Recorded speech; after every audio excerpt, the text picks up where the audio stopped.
आज भी दुनिया के बहुत से लोग ये मानते हैं कि हजरत ईसा अलैहिस्सलाम को सूली पर चढ़ा दिया गया है।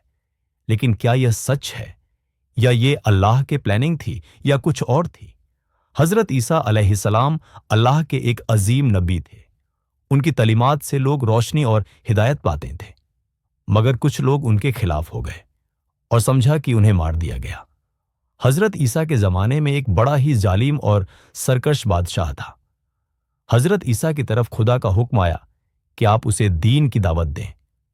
एक दिन हजरत ईसा आम मजलिस में पहुंचकर उसे नसीहत करने लगे। मैं खुदा का पैगंबर हूं, खुदा ने मुझ पर इंजील नाजिल की है, तुम मेरी पैरवी करो। उस जलिम ने आपका इनकार किया और लोगों को इस बात पर उभारा कि वे हजरत ईसा को कत्ल कर दें। हजरत ईसा रूपोश हो गए और अपने हवारियों को बुलाकर वसीयत फरमाई कि मेरे बाद अरब की जमीन में थमा मक्का का पुराना नाम था कि मकाम पर एक उम्मी नबी पैदा होगा। वह कौम कुरैश से होगा, उस नबी की उम्मत के आलिम नबियों की तरह होंगे। तुम अपनी औलाद को और इसी तरह वे अपनी औलाद को वसीयत करते जाए कि जो उस नबी का जमाना पाए उस पर ईमान लाए।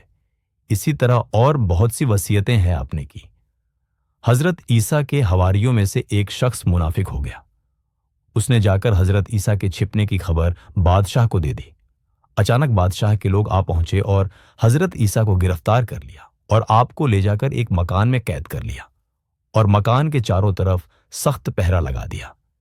फिर हजरत ईसा के लिए एक सूली खड़ी की गई और यहूदियों और दूसरे गुमराह लोगों की बड़ी बड़ी जमाअत वहां जमा हुई। उधर अल्लाह ताला ने हजरत जिब्रील को भेजा। हजरत जिब्रील हजरत ईसा अलैहिस्सलाम को छत के रास्ते से आसमान पर उठा ले गए और इसकी खबर ना पहरेदारों को हो सकी ना किसी और को। दिन में एक शख्स को मकान में भेजा ताकि वह हजरत ईसा को मकान से निकाल कर ले आए और उन्हें सूली पे चढ़ाया जाए। वह आदमी हजरत ईसा को लेने के लिए मकान के अंदर दाखिल हुआ। खुदा ने उसकी शक्ल व सूरत बिल्कुल हजरत ईसा जैसी कर दी। उसने वापस जाकर लोगों से कहा, मैंने ईसा को बहुत ढूंढा लेकिन वह तो मकान में है ही नहीं। लोगों ने कहा, अरे तू ही तो ईसा है, तू अपने जादू से हमें नया फरेब देना चाहता है, हम तुझे छोड़ेंगे नहीं। वह शख्स कस्में खाता रहा कि मैं तो तुम्हारा वही आदमी हूं जिसे तुमने ईसा को लेने के लिए भेजा था। लेकिन किसी ने उसकी बात ना मानी और उसे सूली पर लटका दिया गया। बाद में लोगों को अपने साथी की फिक्र हुई, वह अब तक ना लौटा था। लोग उसे इधर उधर खोजने लगे। उस मकान के अंदर भी जाकर देखा जहां हजरत ईसा कैद थे, लेकिन वह कहीं भी ना मिला। लोग आपस में कहने लगे, अगर यह ईसा है जिसे हमने सूली पर चढ़ाया है तो हमारा साथी किधर गया? और अगर यह हमारा साथी है जैसा कि वह कह भी रहा था तो ईसा कहां है? इसी तरह वे लोग ऐसे शक में पड़े रहे जो दूर ना हो सका और क़यामत तक यह शुबहा उनका मिटाने वाला नहीं।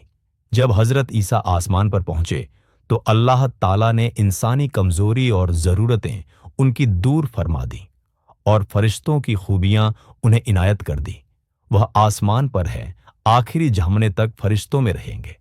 खुदा उन्हें उस वक्त जमीन पर उतारेगा जब दुनिया में दज्जाल जाहिर होगा। इसके बाद 40 साल तक दुनिया में रहेंगे, शादी करेंगे। खुदा उन्हें औलाद भी देगा, इस्लाम पर चलेंगे और उनके जमाने में इस्लाम गालिब होगा। कुफ्फार से वह जंग भी करेंगे। उनके जमाने में ऐसा इंसाफ कायम होगा कि बकरी, भेड़िया, शेर और गाय एक घाट पर पानी पिएंगे। फिर इंतकाल होगा।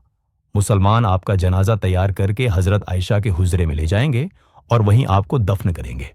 ये वही हुजरा है जिसमें अल्लाह के आखिरी रसूल हजरत मोहम्मद सल्लल्लाहु और आपके प्यारे साथी हजरत अबू बकर। और सोचिए, अगर अल्लाह किसी को बचाना चाहे तो क्या कोई ताकत उसे नुकसान पहुंचा सकती है? या अल्लाह हमें हक को पहचानने और उस पर कायम रहने की तौफीक अता फरमा। आमीन।